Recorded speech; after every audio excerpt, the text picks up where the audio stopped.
In the beginning, there was a brain. A big beautiful brain. Then, out from the fog, appeared two gigantic Jews. These Jews happened to have exactly 0 brains, so when they saw her, the Jews couldn't process what was going on. They stumbled forward towards the huge pulsing brain, and when they got close, the 3 beings merged. That was the day they became 2 Jews, 1 brain. This is their story. Look, it's just not working out between us. I wanted you to think that we were getting a new home, but honestly, I got you that new home that we were decorating, and I got a much larger home on 5th Avenue. Oh my God. I fucking knew it. Like, I don't want to say that you're a bad roommate. It's just, I don't think it's a good fit for you and me. Well, we're gonna have to kill ourselves then, because... Like, it's not you, it's me. I'm too big of a person to live with such a small person. Listen, you knew the day that we realized that we were 2 Jews, 1 brain. But I feel like we've been growing apart. Like, the 2 hemispheres of our brain have been like separating, and it's scaring me. Oh no. So you just went ahead and pulled the trigger and got a second home on 5th Avenue. The size of... It's beautiful. It's looking over the park. Well, that doesn't help me. No, but it really helps me. Yeah, but, I mean, who am I going to listen to Bob Marley and the Wailers with? See, that's the thing is I've grown, I've learned, I've become a stronger, more independent Jew, and you're still the little Brooklyn man you've always been. You want to listen to your Bob Marley and the Fish Patrol, and I'm just out here on 5th Avenue just living my life. Okay, if you want to move out, that's something you can do. That's your choice. But if you're going to sit here and disrespect Bob Marley and the Wailers into my face, you've got another fucking thing coming. Look, do I support the Wailers? Obviously. But Bob always felt like more of a solo artist than a frontman for such an important group of whales. Oh, you think that you're the Bob Marley in this situation? No, I think I'm the lead. I'm like the composer and band leader of the Wailers, whereas Bob Marley is more like you. He never changed. He was too busy smoking his reefer. And ultimately, he died. That is funny because I am dying and my toes have gotten cut off. Well, I keep telling you, if you keep eating those potato chips, the diabetes is not going to get any better. Listen, okay? My life is my life. And if I want to eat these potatoes until my toes fall off, which they have, then that's my choice. Look, if it were just you alone in this world and your actions didn't have consequences, I can understand that. But we share a brain and we share a home. And so if I have to smell your rotting toes on your bedside one more time, it's going to make me vomit. I mean, I obviously vomit every day anyway, but like vomit in disgust, not for pleasure. Listen, okay? You know I am still grieving these toes, and for you to disrespect them... I didn't mean to bring up the toes, okay? Yeah. That was too far. You know I that's a very personal issue. Don't cry. Don't. Shh. My toes. Oh, get me my toes. Come here. Get me my toes. This was wrong of me. I shouldn't have gotten that place without consulting you. Shh. My toes. Another one just fell off. Oh, honey. Bring it here. Bring it here. Let me see if I can tape that back on. Can you suck on my toes? I've got that double-sided tape. Do you need me to? Oh, no. Just put them back on. Okay. If you need me to suck them later, I know that really helps you. It does. I'm sorry. I was upset. I wasn't communicating.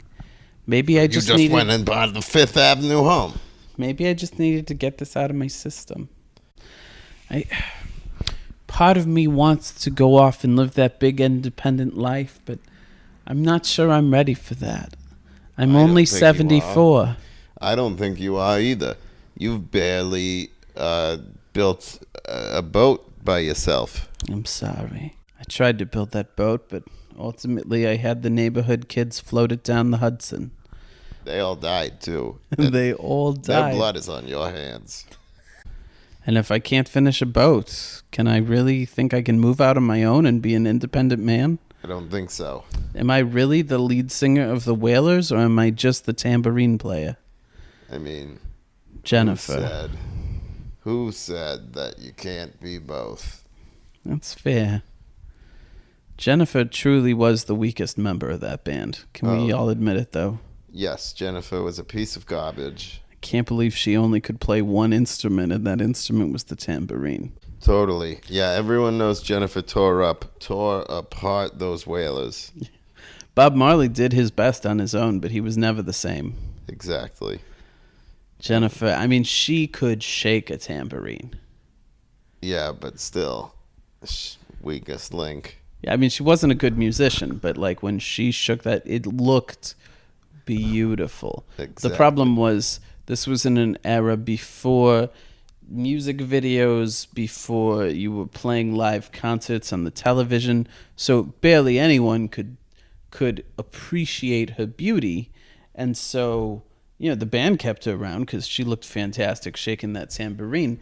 But in most of Bob Marley's early recordings, it was just like nonstop, uncontrollable tambourine shaking. And you sort of had to turn down the treble really hard just to even be able to sit through that album. I mean, she was really trying to take the stage. She was trying to upstage Mr. Marley with that tambourine, and it worked. It worked. I mean, she was the main drag of that time. They were considering renaming themselves Jennifer and the Wailers, but it was a different political climate, and so ultimately it had to be named after a man. You understand. His real name is Robert Marlene. Robert Marlene. He's also, interestingly, from Brooklyn. Coincidentally, he was our neighbor. We grew up together. Yeah, he used to have a much larger belly. Like it was, we teased him. We called him Big Robert. And Big R sometimes. And Big R would go out with us for kosher Chinese food. He had this big thing for steamed broccoli. And he would just get like 5 orders of it, put it on the same plate, and just start heaving it down. He chowed down. Like he knew how to use chopsticks, but he preferred to just use his mouth, holding up the plate to his mouth. And they finally had to remove him from that restaurant physically. The very tiny Chinese security guards came up, picked him up over their heads, and hauled him out right under the street in Spanish Harlem. It's unfortunate because he was paying for all of these meals, but when they would run out of the broccoli after about 6 hours, he would go into a rage. Yeah, he would go fucking nuts. And Big Robert lost his mind that day. He really, that was the end of it. We didn't see him for, years, probably. It wasn't until I heard about him on the radio. Exactly. They said Bob Marley and the Wailers. And we said, wait. Big Robert? Big R? And we just had to assume it was him. There was no way to be sure, but we assumed it was, and we assume that to this day. He was the schlubby white man. Schlubby white Jewish man. He was the schlubby white Jewish man from Brooklyn. And later, it's weird. He looked so different on those album covers. You'd see a poster all around town, and you'd go, wow. So Big R came to town. He came back to Brooklyn to perform. We still his called him music. Big R. Of course we did. He was always Big R to us. And so he came to concert, and so of course we bought tickets to see Big R, our old pal, our broccoli we wanted loving. to say hi. We hadn't seen him since that one day in Spanish Harlem. He was in such a rage. He really caused a lot of destruction. It was a mess. He Wong Tan's Chow Shop was closed for 18 months. Oh yeah, no, he basically tore that thing to the ground. He really went ham on it. And the new management, they didn't want to open a kosher Chinese restaurant lest Big R come back. so it became exclusively non-kosher Chinese.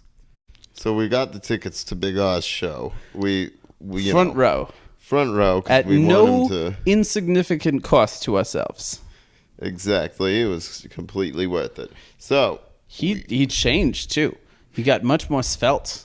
Yes, exactly. We're not clear how he lost the weight. His locks turned into dreads, and his skin turned into brown. We don't see color, so to us it seemed normal and not different. So in between every song, we would shout, "Big R! Big R, look It's at us. Two Jews, It's one two brain." Jews in the front row. You remember us. And he gave us like a nod of like acknowledging us, but we don't think that he really saw us, you know. He seemed to hear us and like we felt seen, but I don't think he actually saw us with his eyes. No, I don't think so either. And so when everyone else was shouting encore, we were shouting, "Big R, pull us on stage, pull us on stage." And that's when Jennifer came out. Oh, that boy. bitch. She fucking ruined everything. She told us to please sit down and stop screaming. And we said, "Jennifer, who are you to speak? Who are you to stop us from reuniting with our old pal Big R? You're really standing between Big R, our good old friend from Brooklyn, and us, two Jews, one brain." So and that's when Jennifer hit us. She came down. She hit us and personally dragged both of us out of the venue. By the hair. By the hair. And we're both very balding at this point. At this point, she really didn't have much to grab onto, but she did her best. Those tambourine hands had really given her quite the workout, and her forearms were extremely muscular.